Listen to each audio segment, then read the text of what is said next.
ആഗോള ഓഹരി വിപണിയിൽ ഇന്ത്യക്ക് തുടർച്ചയായ തിരിച്ചടി. ലോകത്തെ 5ാമത്തെ വലിയ ഓഹരി വിപണി എന്ന പദവി തായ്വാന് മുന്നിൽ നഷ്ടപ്പെട്ട ഒരാഴ്ച തികയും മുൻപേ ഇന്ത്യയെ 7ാം സ്ഥാനത്തേക്ക് പിന്തള്ളി ദക്ഷിണ കൊറിയയും. ജൂൺ 1 കണക്കുകൾ പ്രകാരം ദക്ഷിണ കൊറിയൻ വിപണിയുടെ മൂല്യം $5.04 ട്രില്യൺ ഉയർന്നപ്പോൾ ഇന്ത്യയുടേത് $4.84 ട്രില്യൺ. നിലവിൽ $5.15 ട്രില്യൺ തായ്വാനാണ് 5ാം സ്ഥാനത്ത്. വിഴിഞ്ഞം തുറമുഖത്തിന്റെ 49% ഓഹരികൾ ആഗോള കപ്പൽചൽ ഭീമനായ MSCക്ക് വിൽക്കാൻ ഒരുങ്ങുന്നതായി റിപ്പോർട്ട്. അദാനി പോർട്സ് ഇതുമായി ബന്ധപ്പെട്ട ചർച്ചകൾ നടത്തി വരികയാണെന്നാണ് സൂചന.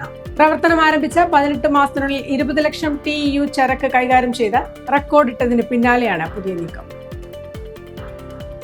വിദേശ നാണ്യ വിനിമയ ചട്ടലംഘനവുമായി ബന്ധപ്പെട്ട പ്രമുഖ വ്യവസായ ഗ്രൂപ്പായ വേദാന്തയുടെ ഓഫീസുകളിൽ എൻഫോഴ്സ്മെന്റ് ഡയറക്ടറേറ്റ് പരിശോധന. ഡൽഹി, മുംബൈ എന്നിവിടങ്ങളിലെ കോർപ്പറേറ്റ് ഓഫീസുകളിലാണ് ED ഉദ്യോഗസ്ഥർ ഒരേ സമയം റെയ്ഡ് ആരംഭിച്ചത്. വേദാന്ത ഓഹരികൾ 5% ഇടിഞ്ഞു. രാജ്യത്തെ മുൻനിര ഇ-കൊമേഴ്സ് കമ്പനികളെല്ലാം ഒരു കുടക്കീഴിലേക്ക് എത്തുന്നു. ഡിജിറ്റൽ കൊമേഴ്സ് സഖ്യം എന്ന പേരിലാണ് ഈ കമ്പനികൾ സംഘടന രൂപീകരിച്ചിരിക്കുന്നത്.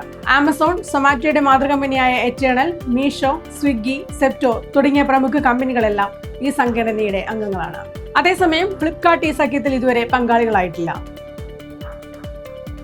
രാജ്യത്ത് EV വിൽപ്പനയിൽ പുതിയ റെക്കോർഡിട്ട ടാറ്റ മോട്ടോഴ്സ് 10,517 യൂണിറ്റുകളാണ് കഴിഞ്ഞ മാസം വിറ്റഴിച്ചത്.